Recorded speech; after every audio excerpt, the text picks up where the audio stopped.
some of the premier players of this music at UCSB, at least that I know of. There could be many others. We We never know how many people at UCSB are actually playing jazz.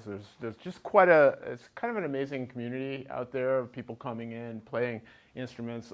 My significant partner, my significant other, is an incredibly talented flutist who works as a director of one of the research units on campus. So there's an enormous amount of talent and dedication to music and the arts and culture. So UCSB is quite a place. And thinking back to being here 11 years ago, there was a bass player at that time that was one of my students who was actually a music major, and he's now having a pretty big career in LA. He was one of the bass players on the first Joker film. And that was done because he was friends with somebody from where he went to college, where he did his graduate studies. So he's having a great career. The rest of that group, other people, I think Nicholas Brown, the tenor player from then, he works for LinkedIn. He still works for LinkedIn up in the Bay Area somewhere. And I can't remember who else played. It will come to me eventually. But that brings me to this group of people, which I think is a gigantic upgrade from where we were 10 years ago. And I don't know what happened post-pandemic, but it's been really fun to teach at UCSB since then. The students that are coming in are all at a very different level than they were pre-pandemic. Somehow, I don't know why. But it's really the case. And since we came back from that forced, whatever we want to call it, it's just been really fun and an enormous amount of people. Right now, there's about 60 people playing in the jazz program at UCSB. There's a big band. There's 5 combos that are mostly self-run. This is most of one of those combos that I don't actually play for. Another drummer does, who's a great colleague of mine, who's an amazing player, and he's taken over leading this group and directing it and kind of coaxing it along. But not that they need much, because these are all incredible players. And then there's 2 starter groups there that we affectionately call the Jazz Lab, where we teach people what this music is about and how we play it and what the etiquette is and what the techniques are, what the process is. It's a process music. We're going through a process when we play up here. And that process yields different results every time. And that's the beautiful thing about this music. And then things go wrong, and then we fix them. And that's the beautiful thing about this music. And nobody cares. We don't remember, well, I hope that we don't remember the mistakes we made, or I mean, I don't even know if anybody made mistakes. Well, I know one mistake. But so let me introduce you to all of these people. I'm going to start over here. This is Megan Etzel. She's in her second year at UCSB, and she came to us from the Orange County High School of the Arts. But she's not a music student or even an art student of any kind. What are you studying? I study, oh my gosh, I study biopsychology. Biopsychology. So tell us a little bit about your journey to this point. And let's use the mic. Oh, and use the mic, yes. How fun. Do I hold it? Yeah. So fun. Well, like John said, I went to a performing arts high school. It was like a very rigorous conservatory. There was 3 big bands and 6 combos, and then you kind of went through the loop of auditioning, and every single year you have to get placed into different ensembles and different categories and different groups. And that's where I got a majority of my music training from. We did a lot of traveling. We went to competitions. We went all across the place. A lot of really great students I met there. A lot of my closest friends are from there. Love them greatly. And somehow I ended up here. I'm not pursuing music professionally. I still love to play it, as more like a fun thing on the side. It really does bring an extra added light to my day. But I do genuinely enjoy my study with biopsychology and stuff like that. So that's kind of how I got here. And thank you, Megan. I will definitely say that Megan could be a professional musician very easily. This is Lucian. He's a senior, Lucian Mahan. He's a senior, and you're experiencing another first for this room. he just bought this horn. This is the first gig he's playing on. So Lucian had a very bad thing happen to him this summer. He had another one of this make of horn that he'd had for a long time. It got stolen this summer, right before he was playing for a show at Theater and Dance for the Theater and Dance department at UCSB. He had to borrow a horn, then bought another one, and then just found this one again. So congratulations. So Lucian, tell us a little bit about you. Yeah, I'm actually an econ and accounting student at UCSB. I don't think anyone in this group really majors in music, so much less like in the entire jazz band. There's not a lot of music majors in there. I started playing trumpet, about 10 years ago in middle school. And then after about a year of playing, I decided to get pretty serious about it. I started doing like honor bands and stuff like that, auditioning for things outside of my high school. And then thought about going on into music full time, but ultimately decided that UC Santa Barbara, just as a place, was where I kind of wanted to end up, and then I'd make music work from there. And I think we all take music as seriously as someone that studies it. I say we're all still every bit as much of students as music students on paper. But yeah, I'm happy to be here playing for you guys today. So thank you. Okay. Well, let's because we always do the bass last. I'm going to do the bass next. So this is Liam Ronar, and he's a fine bass player. He's in his third year at UCSB, and he's from Moore Park. He's from Moore Park, California. Yeah, so I'm a third year studying computer science at UCSB. I've been playing bass for, I guess 9 years, whatever, 6th grade to junior year of colleges. Yeah, so for jazz at least, I got started like pretty quickly, probably like 3 to 6 months in of playing, just in like the middle school jazz band there.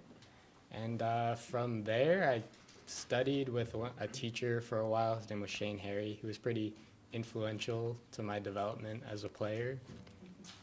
So yeah, I went through high school playing jazz in a lot of combos because I was the only bass player willing to play in the combos. So I was in like 3, and then they tried to make it student run, which is good in some sense, but they would give me 2 weeks to learn 9 tunes memorized for a competition. I was like, well, this is quite a lot. But yeah, I had fun. Realized there was a jazz program here. Just got in touch with John, and now I'm still playing, so it's good. And it's great having Liam. He's a really fine bass player, and one of the fun things for me at UCSB is I'm very connected to the community here in Santa Barbara, the music community, and I used to do this a lot more, but hooking people up with professional work and gigs has been a really kind of a passion of mine. It's making connections between people, for people. So I do that as much as possible. Liam's has gotten the brunt of that because he's a great bass player, and bass players always work, but I try to do that for as many people as possible. It just doesn't always work out. But let's move on to Sriram. So Sriram is the old man of the group at this point. He did his undergraduate at UCSB. He's now in a Ph.D. program at UCSB, but not in music. He's also a very fine, better than fine, like an amazing classical pianist. This is easily the best musician, period, that I know right now in my life. Yeah, it's like he is a phenomenal musician. So now that I've set you up so well, this is Sriram. Thank you so much. He's just being nice. Me nice? Yeah. What? Me being nice? I started playing music pretty young. My parents enrolled me in piano lessons when I was 5 years old or something, 5, 6. And then I kept doing that and picked up the trombone in elementary school band, so 5th grade or something. And because it's cool. He liked it. It is cool. I like this slide. It's very cool. Yeah, this guy gets it. And I just kept playing both all through high school. I discovered jazz only in high school, so maybe a little late. And I guess I really haven't had that much formal instruction in jazz, like ever. Like I took lessons, but they were all like very like classical based. But yeah, I just kept going, and I really am passionate about like marine science and biology, so I wanted to find a university where I could pursue my passion for both marine biology and music, and UCSB was the perfect place to do that because we have a great campus right on the ocean, and the music department right on that campus. So I don't have to like travel to like a marine lab like 2 hours away and like shuttle back and forth. So I just kept playing both piano and trombone. I performed like a senior recital on piano. And then I decided that UCSB was so perfect, I just wanted to stay here forever. So I did. And he is. He's staying here forever. So I started my Ph.D. 2 years ago in marine biology, and I've still just kept playing music, and it's a big part of me. Like sometimes I spend more time in the practice room than in my lab, which might be slightly problematic, but it's my life. All right. And this is Will, 2 choruses, Luton. Mr. Selfish. It was worth it. It wasn't worth it. But yeah, I'm Will. I've been playing since I was 9, so that's 11 years now. I'm a pharmacology major. That's what I'm doing. But yeah, my dad taught me how to play guitar at a very young age. Like he was a guitar player as well when he was in college and high school, and but he started me off. But outside of that, I lived in a very like small music area, so there was no like teachers or anything. I had to like teach myself, just like taking videos and learning that by ear, and just so I did that all throughout high school. Our music program was like 20 people, so it's very, very small. And then once I got here, then I can meet like great musicians like this and play in ensembles like this, and it really like spikes my playing, makes it just a complete different player than what I was in high school. And I think that's like the biggest takeaway from this jazz program is the community you build. Like my best friends over here is I just all met them from music department, or not the music department, the jazz department. You're not in the music department, but yeah, the community that's built through the jazz program is what really is the best part about being in the jazz program. Yeah. Another first. That's the most I've ever heard Will say. I don't know. Where do I put this? You can put it on the table. So just quickly, a couple of things were alluded to here. One was the difference between a combo, a small group, and a big band. We're all very familiar with the big band. It's kind of the swing era, Benny Goodman, Duke Ellington, Count Basie band. This is one mode of music making in the jazz tradition. It's a very constrictive and big and very loud way of making music, and it's also it demands a high level of organization. We do that. That is the orchestra of the jazz world, basically. This is like the string quartet of the jazz world. This is chamber music, and playing chamber music requires a lot of listening and a lot of especially when you're making things up as you go. So there's a very deep, very specific tradition that guides all this. And this is what I talked about when I was here before. The presentation that I gave was about the process of jazz, basically. We just played a tune that's in a specific form that gets played over and over again. That form gets played over and over again. One time through is called a chorus. This form happens to be an AABA form. It's very strophic. You do the same thing over and over again. You can call it a theme and variations if you like. The theme is the melody. Da, da, da, da, da. That's the melody. You play that over the form. The harmony, the harmonic system that we're using also is what we use to improvise over. And that also dictates what people are allowed to play or not allowed to play, or following the tradition or going against the tradition. Those are both choices. So somebody like, I don't know, Hank Mobley is a very inside in the tradition kind of player.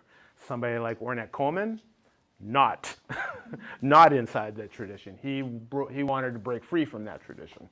So, and that's why I said that this tune I think is very unusual for Herbie Hancock, because very early in his career, I think it's on Taken Off. Is that right? I think it's on his first album. I don't know. It's a very straight ahead tune. I can't think of another Herbie tune that's an AABA form either. I mean, it's a very specific, very old, very, very traditional form to play AABA. None of the other tunes that we're going to play are like, well, I guess Maiden Voyages is the AABA. Let's do that one next and see if you can hear this. This is an AABA form. This is called Maiden Voyage. It's a very famous Herbie Hancock tune.